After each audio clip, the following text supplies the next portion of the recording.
آج ہم بتائیں گے آپ کو دعا کی فضیلت اور دعا مانگنے کا طریقہ۔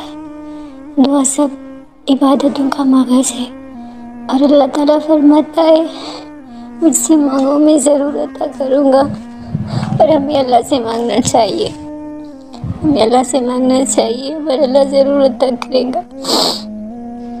میں جب بھی دکھوں کے بارے میں سوچتی ہوں تو میں یہی سوچتی ہوں کہ جب خود کو دیکھتی ہوں تو ایسا لگتا ہے کہ ہم ہی سب سے زیادہ دکھی ہیں، لیکن جب دوسرے انسانوں کو دکھ دیکھو تو دل پھٹ جاتا ہے کہ دنیا میں اور بھی بہت سے غم ہیں۔ آج ایک پوسٹ میرے سامنے سے گزری، ایک ہی گھر کے 10 افراد کچھ ایکسیڈنٹ میں فوت ہو گئے۔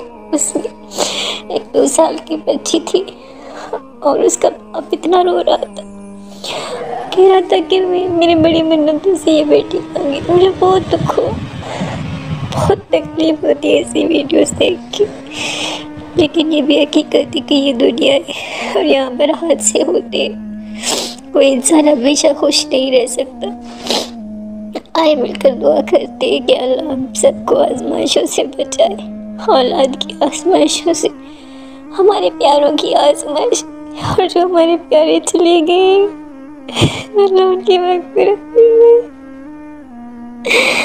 میرا بچہ 20 دن کا تھا، مجھے اس کی اتنی یاد آتی ہے، پورے ساتھ دعا ہو گئی لیکن روزے ایک پل بھی بھول پائی۔ اللہ بات میرے دل کو صبر دے اور ان سب ماؤں کو صبر دے جن کے بچے اس دنیا سے چلے گئے، اور سب ماؤں کی گود دوبارہ بھر دے۔ اللہ ہم سے راضی ہو جا، ہمیں مانگنا نہیں آتا ہے پر مجھے کھا لیکن تمہیں عطا کرنا تو آتا ہے نہیں اللہ۔ اے اللہ تم نے حضرت ابراہیم علیہ السلام کو آگ سے بچایا، حضرت موسیٰ کو دریا پار کروایا، حضرت یونس علیہ السلام کو مچھلی کے پیٹ میں محفوظ رکھا، بی بی مریم علیہ السلام کو فرشتے کی پھونک سے شہزادہ سا بیٹا عطا کیا، بی بی سارہ علیہ السلام کو ماسپن کے بعد اولاد عطا کی۔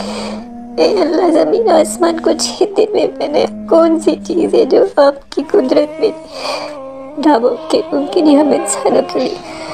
آپ تو ہر چیز پر قادر ہے۔ اے اللہ اپنے حبیب کے صدقے میری اور ان سب بہنوں کی گود دوبارہ بھر دے جنہوں نے اپنا بچہ کھویا، اور جو بے اولاد ہے ان سب اولاد کی رحمت سے نواز۔ اے اللہ جن کو بیٹیوں کی خواہشوں نے بیٹی اور جن کو بیٹوں کی خواہشوں نے بیٹی عطا فرما۔ اے اللہ ہم سب کی ساری دعائیں قبول فرما، جو مانگ سکے وہ اور جو نہ مانگ سکے وہ، آمین۔